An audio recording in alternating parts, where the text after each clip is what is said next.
সনাতন ভাইদের উপরে অত্যাচার হচ্ছে, তো আমরা কিন্তু ভারতে পশ্চিমবঙ্গে এখন চুরি পরে বসে থাকবো না।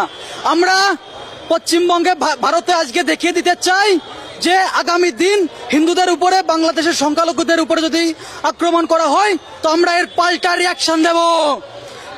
আজকে শুধু টেইলার হলো, আগামী দিন পিকচার আবি বাকি है।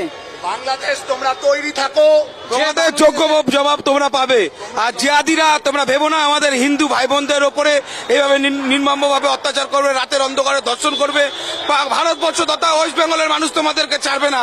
তোমরা তৈরি থেকো, তোমাদের জন্য আমরা তৈরি হচ্ছি, তৈরি হয়ে আছি। যে বাংলাদেশ হলো এই ইন্ডিয়া যে বাংলাদেশের স্বাধীনতা নিয়ে এসছে, আবার কিসের স্বাধীনতা?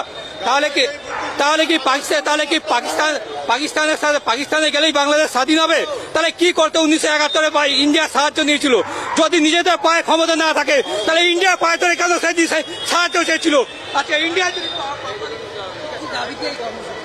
দেখুন, আপনারা বিগত কয়েকদিন ধরে দেখছেন বাংলাদেশের ছাত্র আন্দোলনের পরে সেখানে হিন্দুদের ওপর নির্বিচারে সংখ্যালঘু হিন্দুদের ওপর অত্যাচার করা হচ্ছে।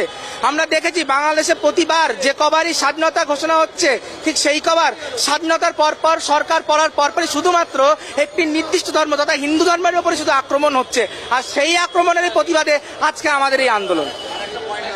একেবারে আমরা যেটা দেখতে পাচ্ছি যে ছবিটা আমি একবার দেখাতে বলবো যে ইতিমধ্যেই হিন্দু জাগরণ মঞ্চের পক্ষ থেকে একটা প্রতিনিধি দল তারা বাংলাদেশে যে ডেপুটি হাই কমিশনার আছে তার কাছে গেছেন। তারা আজকে একটি স্মারকলিপি তুলে দেবেন এবং এই মুহূর্তে আমরা দেখতে পাচ্ছি যে তারা এখনো পর্যন্ত এই ডেপুটি হাই কমিশনারের বাইরে, আমি একবার ছবিটা দেখাতে বলবো যে কলকাতা পুলিশ কিন্তু প্রথম থেকেই একটা ব্যারিকেড দিয়ে দিয়েছিল যাতে তারা যেখানে এই পর্যন্তই তারা আসতে পেরেছিল এবং এরপর যে প্রতিনিধি দল, সেই প্রতিনিধি দল তারা কিন্তু ইতিমধ্যে যে ডেপুটি হাই কমিশনারের যে অফিস, সেই অফিসে তারা গিয়েছে এবং তাদের যেটা দাবি যে অবিলম্বে যেভাবে বাংলাদেশে একের পর এক হিন্দুদের ওপর আক্রমণ হচ্ছে তার প্রতিবাদে তারা তাদের যেটা বক্তব্য যে অবিলম্বে সেটা বন্ধ করতে হবে এবং ইতিমধ্যেই তারা কেন্দ্রীয় সরকারের কাছেও তারা আবেদন করেছে এবং এই মুহূর্তে আমরা দেখতে পাচ্ছি সেই ছবি এবং আমি আরেকবার ওই ছবিটা দেখাতে বলবো যে পুলিশের পক্ষ থেকে ব্যারিকেড দেওয়া হয়েছে এবং প্রচুর পরিমাণে কিছুক্ষণ আগেই আমরা দেখেছি যে একটা বড় জমায়েত এখানে দেখেছি এবং মাঝে মাঝেই পুলিশের সঙ্গে কিন্তু যে গন্ডগোল, সেই গন্ডগোলের ছবি আমরা দেখেছি এবং এই মুহূর্তে আমরা দেখতে পাচ্ছি যে এখনো বেশ কিছু জমায়েত এখানে আছে এবং হিন্দু জাগরণের মঞ্চের পক্ষ থেকে একটি প্রতিনিধি দল, সেই প্রতিনিধি দল ইতিমধ্যেই ডেপুটি হাই কমিশনারের যে অফিস, সেই অফিসের ইতিমধ্যেই পৌঁছেছে এবং আমরা সরাসরি কথা বলবো যে এই মুহূর্তে মূলত কি দাবিতে আজকে আপনাদের কর্মসূচি ছিল? আমাদের এই দেশের যে পাশের দেশ সেই বাংলাদেশের স্বাধীনতা, সেই স্বাধীনতার সময় ভারতবর্ষের যে যথেষ্টভাবে ভূমিকা ছিল। আজকে সেই দেশে যখন হিন্দুরা দিনের পর দিন দেখছে অত্যাচার হচ্ছে এবং স্বাধীনতার নামে সেখানে হিন্দুদের গণ হত্যা হচ্ছে, সেখানকার হিন্দুদের সম্পত্তি নষ্ট করা হচ্ছে, মঠ মন্দির ভাঙা হচ্ছে। আজকে আমাদের এই দেশের হিন্দুদের দাবি, আমাদের পাশের যে দেশ সেই দেশের হিন্দুদের ওপর যদি অত্যাচার এইভাবে করা হয় তাহলে আমাদের এখানকার হিন্দুদের যেখানে যারা মাইনরিটি রয়েছে তারা খুব ভালোভাবে থাকতে পারবেন না এবং ওখানকার যারা হিন্দু রয়েছেন তাদেরকে যাতে স্বাধীনভাবে থাকার যে জায়গা, সেই জায়গা দেওয়া হয়, সেই দাবি নিয়েই আজকে হিন্দু জাগরণ মঞ্চের তরফ থেকে মাঠে নামা হয়েছিল এবং এখানে প্রত্যেকটা হিন্দু একসাথে, তাদের দাবি একটাই ছিল যে সেই দেশের যারা হিন্দু তারা যেন সেখানে ভালোভাবে থাকতে পারে এবং দিনের পর দিন যাতে তাদের উপর যে অত্যাচার চলছে সেই অত্যাচার যেন অবিলম্বে বন্ধ করা হয়। আজকে মূলত এই কর্মসূচির মাধ্যমে আপনারা কি বার্তা তুলে দিলেন? বার্তা এটাই, যদি এই রকম ভাবে যেভাবে ওখানে হিন্দুদের উপর অত্যাচার করা হচ্ছে সেই অত্যাচার যেন আর না হয়, যদি সেই অত্যাচার দিনের পর দিন আরো এইভাবেই চলতে থাকে তাহলে আমাদের এখানে আমরা কিন্তু বৃহত্তর আন্দোলনে নামবো এবং ওখানে আমাদের হিন্দু ভাইরা যারা রয়েছে তাদের সিকিউরিটি আমাদের দেশ যেভাবে বলেছে দেবে, তাদের সেইভাবেই দেওয়া। ডেপুটি হাই কমিশনারকে যে স্মারকলিপি, সেই স্মারকলিপিতে কি বলা আছে? সেটা হিন্দু জাগরণ মঞ্চে যারা দায়িত্ব রয়েছেন ওরা বলতে পারবেন।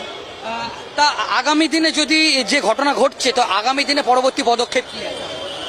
এইভাবে যদি চলতে থাকে এই জিনিস তাহলে আমাদের হিন্দু যে কটা সংগঠন রয়েছে সেই সংগঠনগুলো সবাই এক হয়ে হিন্দুদের পাশে থাকবে। আমি একটু নবেন্দুদার সঙ্গে একটুখানি জাস্ট কথা বলবো।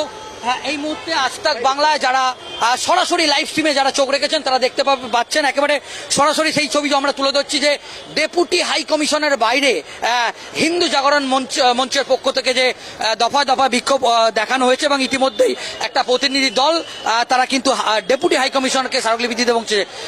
মূলত আজকের এই কর্মসূচির মাধ্যমে কি বার্তা দিলেন?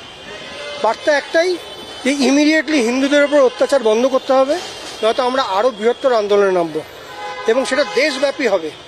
এবং মানে তারা 20 কোটি কি 23 কোটি, আমরা কিন্তু 140 কোটি।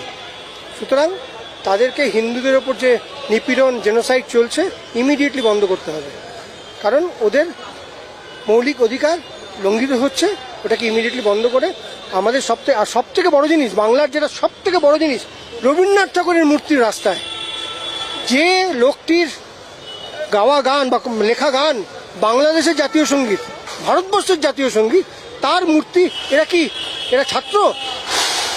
এরা ছাত্র বাংলাদেশের, এরা জেহাদি ছাড়া কিচ্ছু নয়। সুতরাং এবারে সময় এসছে যে ওপেনলি বলা, এরপরেও যদি বাংলাদেশ হাই কমিশনের লোকেরা ইমিডিয়েটলি ব্যবস্থা না নেয় হিন্দুদের ওপর, আমরা বৃহত্তর আন্দোলনে যাব।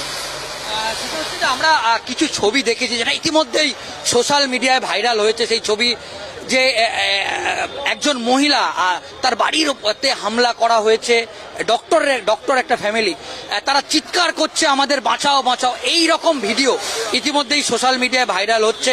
আমরা সেই ছবি আমরা দেখেছি, কিন্তু তারপরও আমরা দেখছি যে আজকেও বাংলাদেশে একের পর এক এরকম আক্রমণ হয়েছে বিভিন্ন জায়গায়, সেই ছবি উঠে এসেছে। কারণ হচ্ছে কি একটাই, কারণ এই যে ইউনিস বাবুকে যাকে করা হয়েছে প্রধান হিসেবে, তিনি ছোট জগন্নাথ ছাড়া কিছু নয়। আসলে ব্যাপারটা পুরো জামাতদের হাতে চলে গেছে এবং জঙ্গি জামাত, ওদের উদ্দেশ্য ছাত্র আন্দোলন নয়, ওদের উদ্দেশ্য অন্য কিছু, সেই কাজটাই করে চলেছে। সুতরাং ওখানকার সেনাও ব্যর্থ। সেনা 48 ঘন্টা আগে বলেছিল আমরা এক্ষুনি দখল নিয়ে নেব, কিন্তু আমরা কি দেখলাম, সেনাই ওপরে গুলি ছুটছে। মানে কি, ওরাও আনন্দ পেয়েছে ব্যাপারটাতে। এতে কি হয়, এতে সাধারণ এই সমস্ত জঙ্গিরা আরও উৎসাহিত হয়। সেনারা উৎসাহিত করেছে, বাংলাদেশের সেনারা জঙ্গিদেরকে এই জঙ্গি আন্দোলন করার জন্য উৎসাহিত করেছে। মানে 70 বছরের প্রধানমন্ত্রীর অন্তর্বাস নিয়ে নাচ, এটা ছাত্র আন্দোলন? এটা আমাদের মানতে হবে, এটা বাঙালি।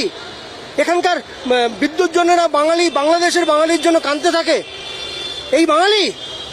আজকে তারা কোথায়? একটা বিবৃতি নেই। সুতরাং আমাদের, এবং অদ্ভুত ব্যাপার, কমিউনিস্টরা পর্যন্ত চুপ।